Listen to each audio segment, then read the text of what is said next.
कल्याण हायवेवर साधारण गुंजळवाडी हद्दीमध्ये हा प्लॉट आहे.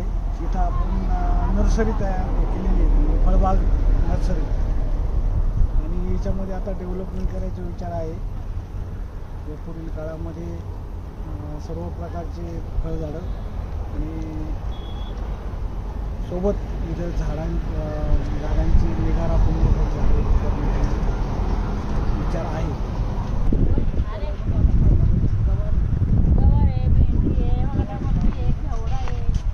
इकडे या व्हिडिओत सांगा जरा काय काय.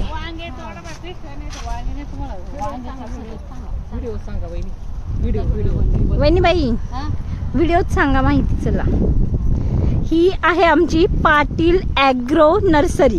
तुम्हाला जर अशी झाडं घ्यायची असतील मस्त आंब्याची, नारळाची, चिकू, हा अजून ओके, ती नगर कल्याण हायवे आहे त्याला रोडलाच पेट्रोल पंप समोर बेल्ह्यामध्ये सविता पेट्रोल पंपा समोर पाटील ॲग्रो नर्सरी आहे. तर तिथे तुम्हाला ही सगळी झाडे मिळतील.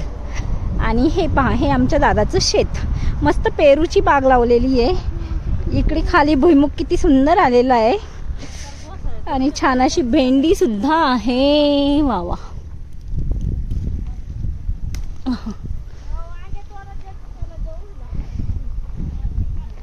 इथे आराम करायला.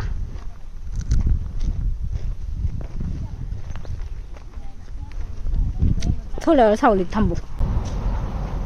तर ही आहे नर्सरी.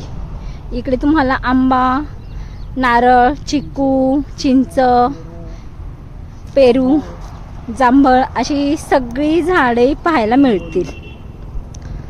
आणि इकडे मस्त पेरूची बाग सुद्धा आहे. तैवान पिंक जातीचा पेरू आहे. हा 600 ग्रॅम म्हणजे मोठ्या साईजचा पेरू येतो. हां, आता ते पुढील साधारण डिसेंबर जानेवारीमध्ये आपल्याला तो मार्केटला येईल असे नियोजन आहे. अच्छा, हा पेरू तैवान पिंक. Taiwan pink. अच्छा, पुढील चुकून आलेले आहेत, आता झाले मोठं. अच्छा, किती छोटस झाड आहे आणि त्याला पेरू सुद्धा आलेला आहे. आपण पाहू शकता. वाव, मस्त. तर ही पूर्ण आपली बाग आहे पेरूची.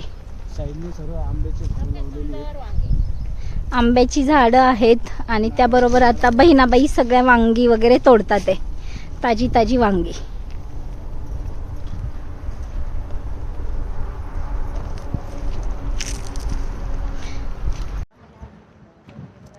व्हिडिओ चालूच आहे दादा.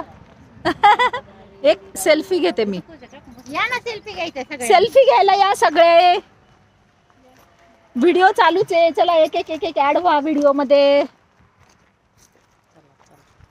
बाय बाय करा. हा सुंदर दिवस आहे. छान वाटतं एकदम माहेरी आल्यानंतर. आईस्क्रीम फर्स्ट अशी ओपन करायची. ओके,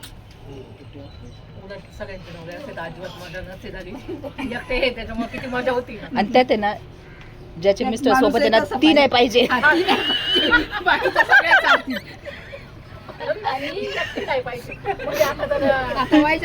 नाही पाहिजे सोबत आम्हाला. त्याच्यानंतर दादा ही आता या लस्सीमध्ये तूप हा, एकटे असल्यावर नाही का, एकटे एकटे सेपरेट. हा, कशी टेस्ट आहे दादा? मस्त आहे ना. वैजाकाला शिकवा आता नेक्स्ट टाइम. आणि यामध्ये आता आमची दाजी म्हणल्यावरती हे नाही पाहिजे तरच आम्ही एवढं एन्जॉय करू शकतो. हे म्हणजे जेव्हा जगदीश असतील त्यावेळेस मी नाही पाहिजे. एन्जॉय करते. विवेका काय वाटतंय? मजा येते ना एकदम.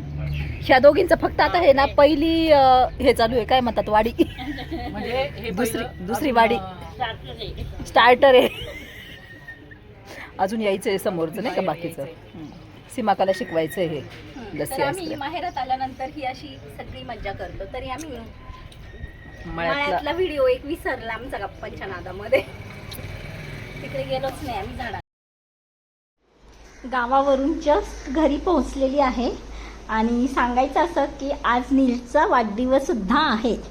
सकाळी जायचं नव्हतं पण दशक्रिया होती, त्यामुळे म्हटलं चला, तसंही पुन्हा पुन्हा माहेरी जाणं होत नाही, त्याच एखाद्या कारणानिमित्त जाणं होतं, तर आपण जाऊन येऊयात. आणि नीलने सांगितलं होतं की आज मी पनीर बनवणार आहे, पनीरची भाजी. बाहेरून जेव्हापासून नॉर्वेवरून आलेलो आहोत, क्वचित कधीतरी बाहेर खातो, जेव्हा गावावरून खूपच उशीर होईल यायला त्या दिवशी. तसं तर मग नीललासुद्धा अगदी घरीच बनवलेल्या गोष्टी आवडतात. त्यामुळे नीलने आणि त्याच्या पप्पांनी पूर्ण पनीरच्या भाजीची तयारी केली. पनीर घेऊन आले आणि छान अशी नीलने भाजी बनवलेली आहे. त्यासोबत रोट्यासुद्धा आणल्या होत्या, म्हणजे रोट्या काही बनवल्या नाहीत, कारण की मला घरी पोहोचायलाच 8 वाजले होते आणि त्यानंतर स्वयंपाक होणार कधी, सेलिब्रेशन होणार कधी. तर पहा नीलूची भाजी कशी आहे, मस्त एकदम पनीर असं ग्रेट करून टाकतोय. आणि ही भाजी ना त्याने यूट्यूबवरून पाहिली, पण खूप सुंदर होते, याआधीसुद्धा एकदा बनवलेली आहे. तर बड्डेचं सेलिब्रेशन हे पूजानी अशा पद्धतीने केलं होतं. मला गावावरून यायला उशीर होणार होता, त्यामुळे तिने सर्व तयारी करून ठेवली होती आणि छान असं बड्डेचं सेलिब्रेशन केलेलं आहे. सचिन दादा US गेले होते आणि त्यांनी मग खूप सारी नीलसाठी US चॉकलेट्स आणली होती आणि त्याचबरोबर छान छान अशी गिफ्टसुद्धा. चला, बड्डेसुद्धा सेलिब्रेशन झालं आणि गावचं माझं कामसुद्धा झालं. तर एकदम छान दिवस गेला आणि दोन्हीही कामं होऊन गेली, त्यामुळे छान वाटलं. नीलूसुद्धा नाराज नाही आणि मला माहेरी जायचं होतं ते सुद्धा झालं. तर कसं वाटलं तुम्हाला आजचा व्हिडिओ, कमेंट करून सांगा. आणि माहेरी गेल्यानंतर म्हणजे आता ना खूप दिवस झाले, दिवाळीमध्ये गेली होती आणि दिवाळीमध्ये जाऊन आल्यानंतर आत्ता फर्स्ट टाईम जाती आहे. म्हणजे मला वाटतं दिवाळी आता नोव्हेंबरमध्ये होती, नोव्हेंबर, डिसेंबर, जानेवारी, फेब्रुवारी, मार्च, एप्रिल 6 महिने होऊन गेलो नव्हतो. तर खूप दिवस असं मिस करत होतो आणि कुणी नसल्यामुळे ना मग जास्त वेळा जाणं होत नाही. त्यामुळे वाढदिवस जरी होता तरीही नीलने पण सांगितलं, जा तू जाऊन ये, तेवढीच फ्रेश होशील. आणि मग मलासुद्धा जरा बरं वाटलं, बहिणींना वगैरे भेटून छान वाटतं ना, थोडंसं गावच्या शेतामध्ये फिरून जरी आलं ना तरीसुद्धा एकदम छान वाटून जातं. तर चला, मी नसले तरी नीलने आणि पूजा दिदीने त्याच्या छान असं बड्डे सेलिब्रेशन केलेलं आहे. मस्त भाजी, रोटी आणि छान असा जेवणावर ताव मारलेला आहे. तर कसं वाटलं तुम्हाला आजचा व्हिडिओ, कमेंट करून सांगा आणि पुन्हा भेटूयात अशाच नवीन व्हिडिओमध्ये. तोपर्यंत